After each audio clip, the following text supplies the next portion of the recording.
Let's continue, shall we? I may keep this relatively quiet as there are others in the, give me an appropriate word here, preceding room. That's not right, is it? In the corresponding rooms on the other side of the wall.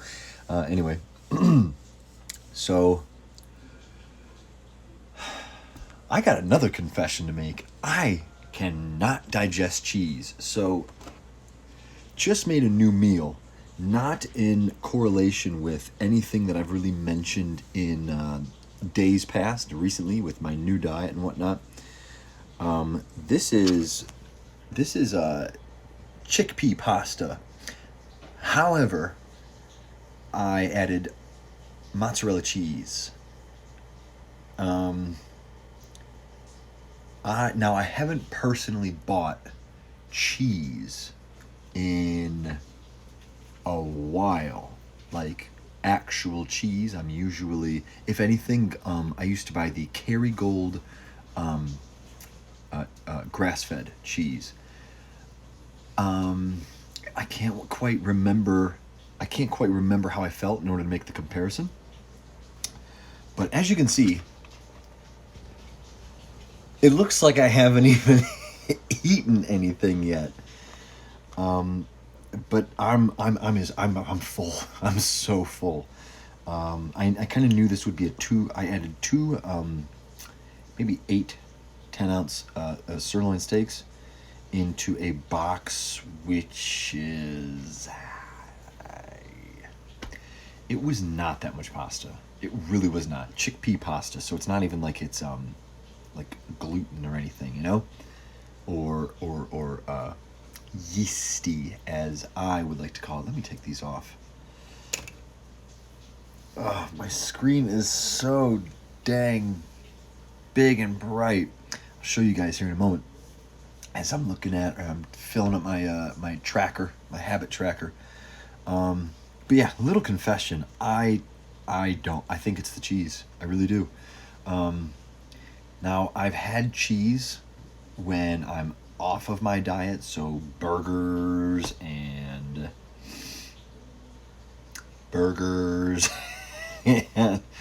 just, anything, really. If someone else makes my food, it's usually going to have some cheese in most meals. Like, how else do you make food taste good? Butter, cheese. But I try and steer away from this. Now, that could be a reason as to why I definitely eat more when I'm on my own diet. Like, I don't put cheese in there, so it doesn't necessarily fill me up. If I'm eating a burger, it's like one big burger. I'm usually pretty good. I'm guessing it's the cheese. So, Lent, no cheese. Yeah. Other Lent, we're gonna do no chips, no TV shows. I think I'm gonna add going to my family gatherings every Sunday up until, and then hopefully continuing after, as often as possible. It's kind of like, more or less, Lent is more or less making the habit, forming the habit, not just doing it for 40 days. Not that you have to fast for more than that or anything, but it's also about forming good habits that last rather than just breaking bad habits for a certain number of days. So let's just keep on going. I'm not even sure where I left off. I know it was somewhere in the talking about yesterday, Sunday. I have to say it again because I don't remember that I technically just said it 20 minutes ago or so. But it was really like 3 hours ago. I'm not used to this.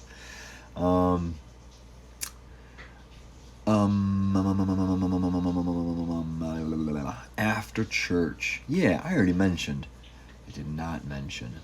Essentially, yesterday, Sunday, was a big time family day for me, which was absolutely amazing. And I ended the night with get this, 4-hour discussion. 4-hour vulnerability discussion from me to my mother and stepfather. Surprisingly, I did not expect it to unfold the way it did. I am very happy that it did. I confess that I had been originally planning on taking my mother out to dinner and a very fancy restaurant and giving her a good time and experience, during which I would basically come clean about a few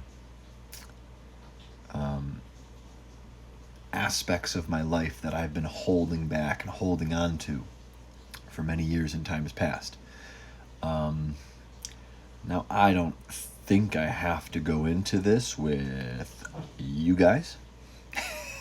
Not that there's anybody on the other end, but I want to make sure that there's a takeaway here.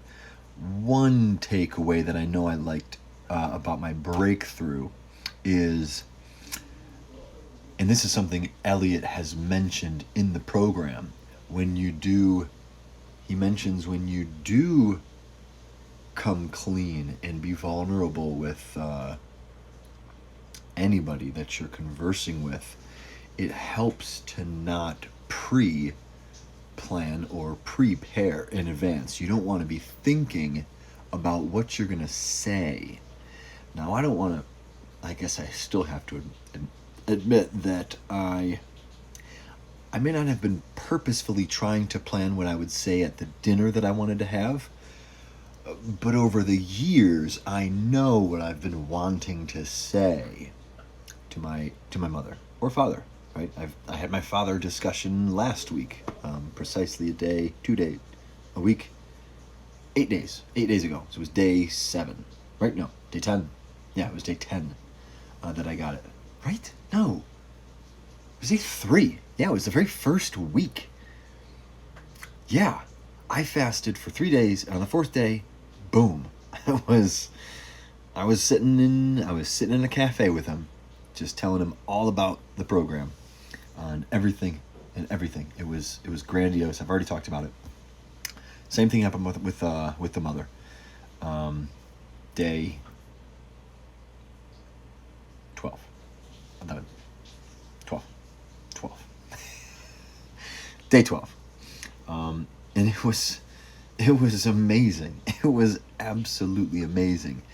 And granted, I was caught off guard. I didn't expect it to happen, but one thing just led to another. I wanted to make the date. I started out by saying, so, what day do you want to go eat? And it just unfolded into, what is this about? What are we going to talk about? So then I would do my typical beat around the bush. And because they're my parents, they got it out of me. 4 hours, folks. 4 hours. But yeah, absolutely invigorating, enlightening. Just what I needed. Just what she probably needed as well. Forgiveness all around. 100%. So, in the long run, April 7th, save the date.